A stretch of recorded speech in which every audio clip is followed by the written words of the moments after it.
أعوذ بالله من الشيطان الرجيم. بسم الله الرحمن الرحيم.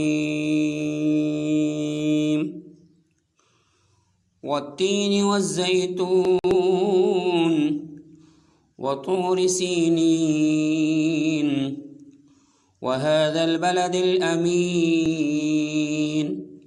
لقد خلقنا الإنسان في أحسن تقويم ثم رددناه أسفل سافلين إلا الذين آمنوا وعملوا الصالحات فلهم أجر غير ممنون فما يكذبك بعد بالدين أليس الله بأحكم الحاكمين. صدق اللہ العظیم. والتین والزیتون، تین کی قسم اور زیتون کی قسم، وطور سینین اور طور سینا پہاڑ کی قسم، وادی طور سینا اور طور پہاڑ کی قسم، طور پہاڑ کی قسم، وهذا البلد الامین اور اس مقدس شہر امین شہر کی قسم، لقد خلقنا الانسان فی احسن تقویم، بے شک انسان کو بہترین سانچے میں ہم نے ڈھالا ہے. ثم رددناہ اسفل سافلین، پھر ہم نے اس کو انتہائی ذلیل بھی کر دیا. الا الذین آمنوا، مگر وہ لوگ جو ایمان لائے، وعملوا الصالحات اور نیک اعمال کیے، فلہم اجر غیر ممنون، تو ان کے لیے کبھی نہ ختم ہونے والا اجر ہوگا. فما یکذبک بعد بالدین، تو پھر اے انسان کون سی چیز تجھے روز جزا کو جھٹلانے پر آمادہ کرتی ہے؟ قیامت کے دن کو کون سی چیز ایسی ہے کہ جو تجھے جھٹلانے پر آمادہ کرتی ہے انسان محترم؟ الیس اللہ باحکم الحاکمین، کہ اللہ تعالیٰ سب حاکموں سے بڑا حاکم نہیں؟ آج چونکہ میرا موضوع قرآن مقدس کی یہ جو صورت ہے، والتین والزیتون وطور سینین وہذا البلد الامین، یہ جو 4 مقامات ہے جن کی قسم رب العزت نے اٹھائی، ان مقامات کی نشاندہی کرنی ہے جغرافیہ قرآنی کے اندر. چونکہ میرا موضوع جغرافیہ قرآنی ہے اور ان آیات کے اندر، اس صورت کے اندر جن 4 مقامات کا تذکرہ آیا ہے ان مقامات کی نشاندہی کرنی ہے، اور ان مقامات کا تذکرہ بطور خاص کیوں آیا، ان کی وجوہات پر کچھ مختصر تبصرہ کرنا ہے، اور ان 4 مقامات کی فضیلت آپ کے سامنے رکھنی ہے. اللہ تعالیٰ سے دعا ہے کہ اللہ تعالیٰ مجھے صحیح بیان کرنے اور ہم سب کو عمل کی توفیق دے. میرے پیارے بھائی و دوستو، چونکہ سورۃ التین اس میں 4 مقامات کا تذکرہ آیا ہے، اس سے پہلے میں آپ کو یہ جو علاقے ہیں یہاں جن علاقوں کا میں تبصرہ کروں گا ان علاقوں کی پہلے پہچان کرا دوں، پھر اس کے بعد ہم آگے چلیں گے. دیکھیں ذرا، یہ جو دریا ہے یہ دریائے فرات ہے، اور اس سے اس طرف کا جو علاقہ ہے سارا کا سارا یہ ارض مقدس کہلاتا ہے. اس میں شام ہے، اوپر کی طرف لبنان ہے، یہاں شام ہے، ادھر اردن کے کچھ علاقے ہیں، بیت المقدس ہے، یعنی ارض مقدس. اور یہ وادی سینا ہے، وادی سینا مشہور جو ہے وادی سینا، یہ دریائے نیل بہتے ہوئے نیچے کی طرف آ رہا ہے، اور یہ ارض مصر ہے، اور یہ پورا سعودی عرب ہے. اور سعودی عرب میں یہاں پر چونکہ مکہ مکرمہ واقع ہے، تو اور یہاں چونکہ دمشق ہے، اور تھوڑا سا نیچے یہاں بیت المقدس شہر ہے، اور اس سے تھوڑا سا اوپر تقریباً 100 کلومیٹر کے فاصلے پر بیت اللحم شہر ہے جہاں حضرت عیسیٰ علیہ السلام کی پیدائش ہوئی ہے. تو اب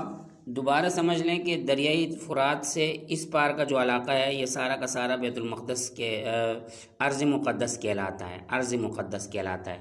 اس میں شام، موجودہ لبنان، فلسطین، اسرائیل نے جن علاقوں پر ناجائز قبضہ کیا ہے، اردن اور صحرائے سینا کے کچھ علاقے، یہ سارے کے سارے ارض مقدس کہلاتے ہیں. اور یہ پھر صحرائے سینا ہیں، اور یہ ارض مصر ہے جس میں دریا نیل بہہ رہا ہے، اور یہ سعودی عرب ہے، اور اس کے اندر یہاں مکہ ہے، اور اوپر کی طرف تھوڑا سا اوپر یہاں مدینہ ہے۔ تو یہ مختصراً ان علاقوں کی میں نے وضاحت آپ کے سامنے کر دی۔ اب میں آپ کو نقشے پر لے آتا ہوں اور آیات، جو یہاں آیات ہیں ان کے بارے میں آپ کو بتاؤں۔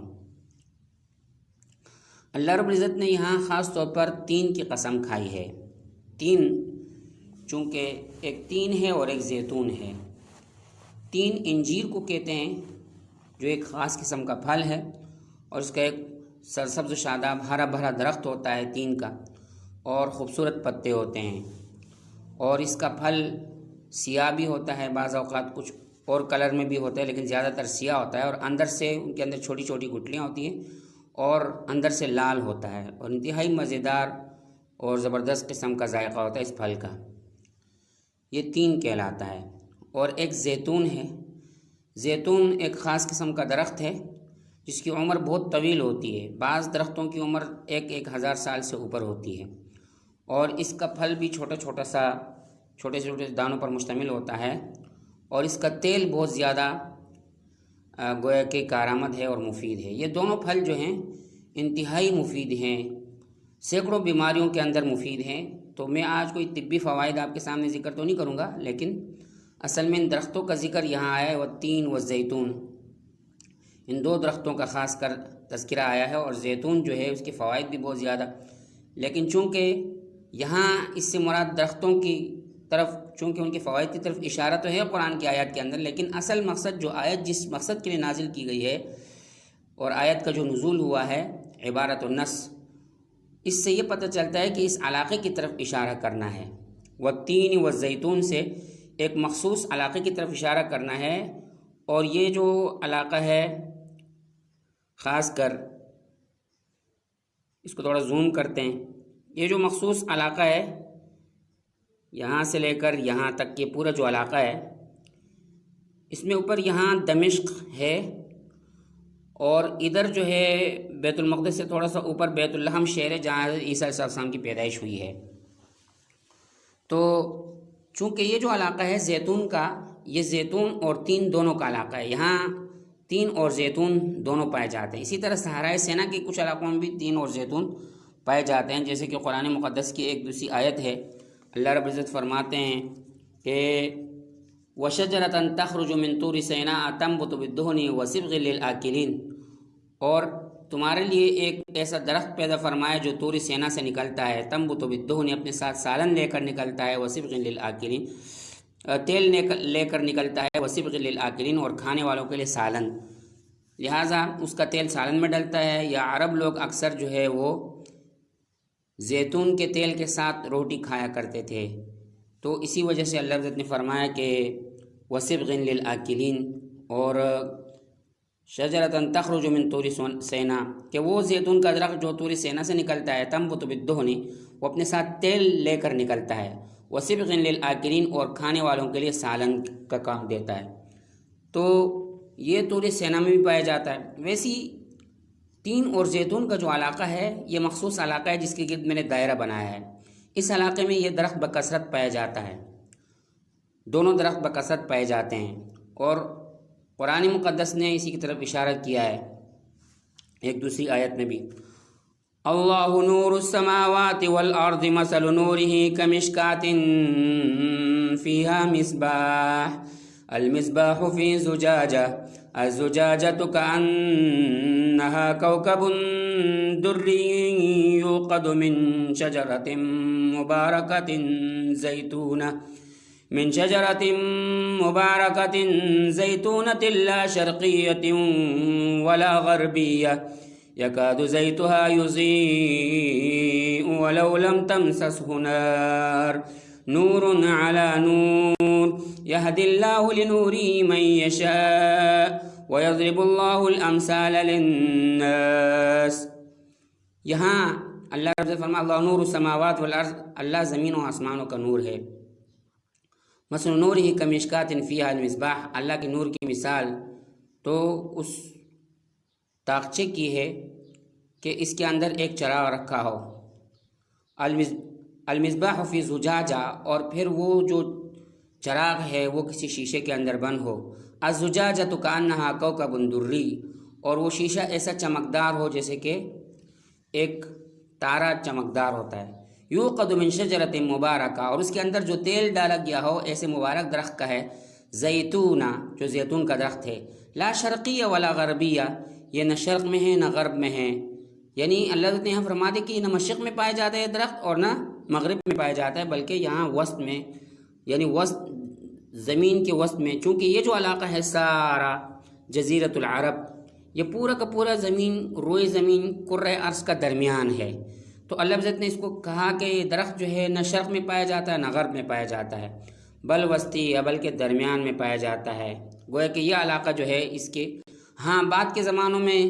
مسلمانوں نے جب اندلس کو فتح کیا تو اندلس میں بھی اس درخت کو لے گئے، اسی طرح ہمارے پاکستان کے بھی بہت سارے علاقوں میں درخت پایا جاتا ہے لیکن بعد میں لائے گئے۔ زمانے قدیم سے اس درخت کا جو علاقہ ہے زیتون کے درخت کا، وہ یہی علاقہ ہے، مشرق وسطیٰ ہے، اور یہ مخصوص علاقہ ہے۔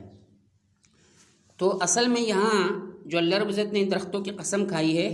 اس کی بنیادی وجہ درختوں کے اپنے ذاتی فوائد بھی بہت ہیں، وہ ایک الگ چیز ہے، وہ یہاں مراد نہیں ہے، بلکہ یہاں ایک مخصوص علاقے کی قسم کھائی ہے، اور تین، اور زیتون کا جو علاقہ ہے یہاں دو بڑی کتابیں نازل ہوئی ہیں، ایک زبور اور دوسری انجیل۔ زبور حضرت داؤد علیہ السلام پر نازل ہوئی ہے اور انجیل حضرت عیسیٰ علیہ السلام پر نازل ہوئی ہے، اور طور سینا کی قسم کھائی ہے تو طور سینا کی قسم سے کہی کہ یہاں تورات نازل ہوئی ہے۔ تو اب دیکھیں کہ تین اور زیتون، یہ جو دمشق کا علاقہ ہے اس کے قریب، داؤد علیہ السلام پر چونکہ زبور نازل ہوئی ہے، داؤد علیہ السلام پر چونکہ زبور نازل ہوئی ہے، اور یہ بات یاد رکھے، میں نے اس دن بھی سبق میں بتایا تھا کہ حضرت موسیٰ علیہ السلام جب بنی اسرائیل کو لے کر صحرائے سینا میں آئے اور ان کو، یہ صحرائے سینا ہے، تو ان کو دعوت دی کہ چلیں آگے جو ہے یہ جو علاقہ ہے ارض مقدس، اس پر جو ہے جہاد کریں اور دشمن سے مقابلہ کریں، تو بنی اسرائیل نے کہا کہ وہ تو قوم جبارین ہیں، انتہائی لڑاکو قوم ہے، انت و ربک فقاتلا، تو اور تیرا رب جا کے لڑ، ہم نہیں لڑ سکتے۔ لہٰذا اللہ عزت نے بنی اسرائیل کو 40 سال تک یہاں وادی تیہ میں بطور سزا کے رکھا۔ بعد میں جب موسیٰ علیہ السلام دنیا سے چلے گئے تھے تو یوشع بن نون نے پھر اس علاقے پر جہاد شروع کیا اور چڑھائیاں شروع کی، اور آگے چل کر پھر جو ہے داؤد علیہ السلام یوشع بن نون کے بعد پھر قیادت جو ہے حضرت طالوت کے پاس آئی، اور طالوت جو بنی اسرائیل کے چونکہ کمانڈر ان چیف تھے، افواج کے بڑے تھے، اگرچہ یہ وقت کے نبی تو نہیں تھے لیکن اللہ عزت نے ان کو عزت و شرف سے نوازا تھا، اور یہ اپنے ساتھ کچھ ایک لشکر لے گیا تھا، اور اس نے جو ہے چڑھائی کی تھی اس علاقے پر۔ یہ دریائے اردن ہے، یہ جو ہے یہ دریائے اردن ہے، یہاں حضرت طالوت نے ادھر سے حملہ کیا تھا اور دریا کو پار کر کے اس علاقے پر چڑھائی کر رہے تھے، اور ان سے اپنی لشکریوں سے کہا تھا کہ اس دریا سے تم لوگوں نے پانی نہیں پینا ہے، اگر پانی پی لیا تو پھر گویا کہ تم جنگ نہیں کر سکتے دشمن کے خلاف۔ قرآن مقدس کی سورہ بقرہ کی آیت سے یہ پتہ چلتا ہے، فَلَمَّا فَصَلَ طَالُوتُ بِالْجُنُودِ قَالَ إِنَّ اللَّهَ مُبْتَلِيكُمْ بِنَهَرٍ، اللہ نے فرمایا کہ اللہ تمہیں آزمائش میں مبتلا کریں گے ایک نہر پر، ایک نہر پر، ایک دریا پر، یہ دریائے اردن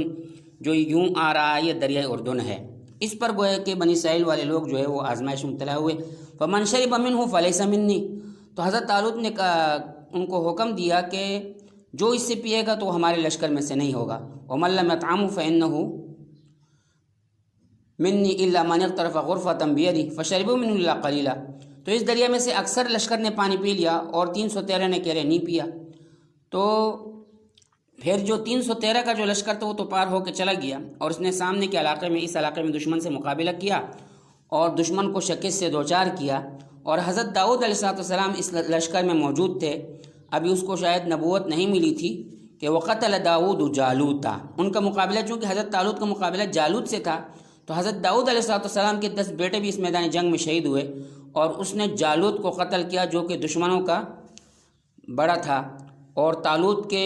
لشکر میں حضرت داؤد علیہ السلام تھے، لہٰذا جالوت وَقَتَلَ داؤد جالوتا وَآتَاهُ اللَّهُ الْمُلْكَ وَالْحِكْمَةَ، تو تو داؤد علیہ السلام نے جالوت کو قتل کیا اور اللہ رب العزت نے ان کو مملکت اور حکمت عطا فرمائی۔ اب طالوت کے بعد چونکہ مملکت جو ہے وہ حضرت داؤد علیہ السلام کے حصے میں آئی اور اس علاقے میں گویا کہ شکست سے دوچار کیا دشمنوں کو، اور بلکہ بعد کے زمانوں میں حضرت داؤد علیہ السلام نے اپنی مملکت کو دریائے فرات تک وسیع کر دیا، تو یہ پورا علاقہ گویا کہ ان کے کنٹرول میں آ گیا حضرت داؤد علیہ السلام۔ تو حضرت داؤد علیہ السلام اس علاقے میں دمشق میں تھے اور دمشق ان کا پایہ تخت رہا، اور یہیں اللہ رب العزت نے ان پر جو ہے گویا کہ زبور نازل فرمائی۔ تو اسی علاقے میں 3 کثرت سے پایا جاتا ہے، انجیل جو ہے بہت زیادہ کثرت سے دمشق میں پائی جاتی ہے، اسی لیے مراد اس سے علماء نے یہی لکھا ہے کہ 3 سے مراد جو ہے گویا کہ دمشق کی سرزمین ہے، اور زیتون سے مراد چونکہ آگے کی طرف یہ جو علاقہ ہے بیت المقدس کے قریب، یہاں ایک علاقہ ہے، اس کو یہ ساحلی علاقہ ہے، اس کو بیت اللحم کہا جاتا ہے، اور بیت اللحم جو ہے گویا کہ وہاں عیسیٰ علیہ السلام کی پیدائش ہوئی ہے، اور پھر عیسیٰ علیہ السلام کی والدہ ان کو جب 12 سال کی عمر کے تھے تو وقت کے حکمران کی وجہ سے وہ اپنے بچے کو لے کر مصر چلی گئی، اور مصر میں پھر کافی طویل وقت رہی، تو عیسیٰ علیہ السلام گویا کہ یہاں پیدا ہوئے، ناصرہ میں بیت اللہ میں پیدا ہوئے، اور پھر یہاں سے 12 سال میں ہجرت کر کے مصر آ گئے، اور تقریباً 22 سال تک حضرت عیسیٰ علیہ السلام مصر میں رہے، جب پھر ان پر وہی نازل ہوئی اور وقت اللہ عز و جل نے ان کو نبی بنایا، تو پھر والدہ محترمہ ان کو دوبارہ یہاں اس علاقے میں لے گئی، اور وہ پھر بعد کی بات عیسیٰ علیہ السلام کے قصے میں ساری چیزیں کہ پھر رفع سماوی کب ہوا، اور بعد میں گویا کہ اللہ عز و جل نے یہاں اسی علاقے میں بیت اللحم میں اس پر جو ہے گویا کہ تورات انجیل نازل کی۔ تو اس علاقے میں زیتون کثرت سے پایا جاتا ہے۔ تو اب دیکھیں والتین، اب میں دوبارہ آپ کو دیکھیں یہاں والتین دمشق میں 3 ہے، والزیتون اور اس علاقے میں زیتون ہے، وطور سینین اور طور سینا کی قسم، 3 کی قسم، زیتون کی قسم، وطور سینین اور طور سینا کی قسم، اور آگے جو ہے وہازل علاقہ، اس کو ذرا اور زوم کرتے ہیں، چھوٹا کر دیتے ہیں۔ اب دوبارہ دیکھیں والتین والزیتون وطور سینین وہذا البلد الامین، اور اس مقدس شہر کی بلد امین کی قسم۔ اب دیکھو یہاں پر جو ہے گویا کہ 4 علاقوں کا تذکرہ ہے، خاص کر 3 سے مراد کوئی مخصوص درخت یعنی عبارت النص کے طور پر نہیں ہے مراد یہاں، بلکہ اس سے مراد جو ہے وہ علاقہ ہے، 3 کا علاقہ ہے، اور وہ دمشق ہے جہاں داؤد علیہ السلام پر اللہ عز و جل نے زبور نازل فرمائی۔ اور زیتون کی جو قسم کھائی، زیتون سے خاص طور پر درخت کی طرف بھی اشارہ ہے، لیکن زیتون سے مراد وہ زیتون کا علاقہ ہے جہاں انجیل نازل ہوئی۔ اور طور سینا،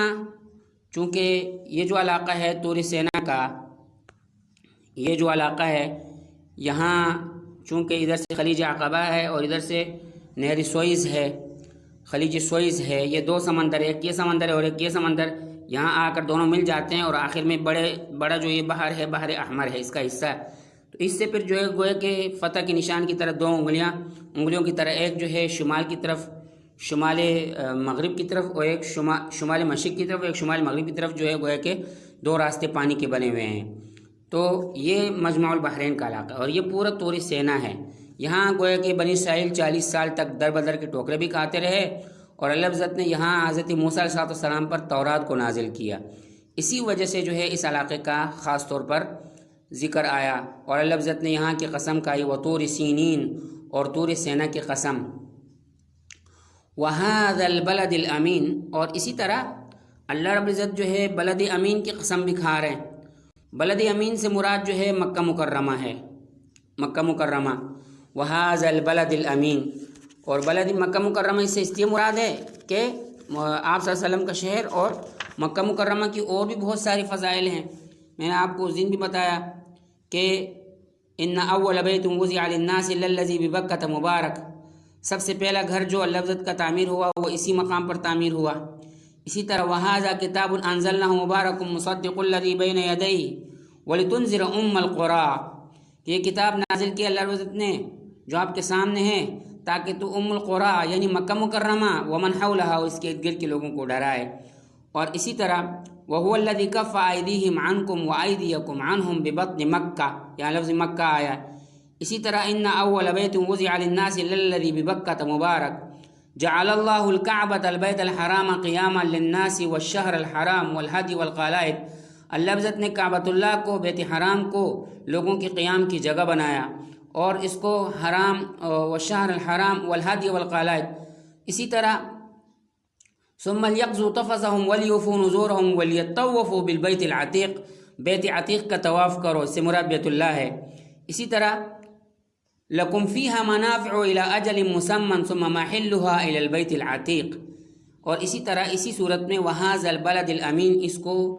امین امانت دار شہر کہا۔ گویا کہ ابتدائی انسانیت سے لے کر اب تک یہ گویا کہ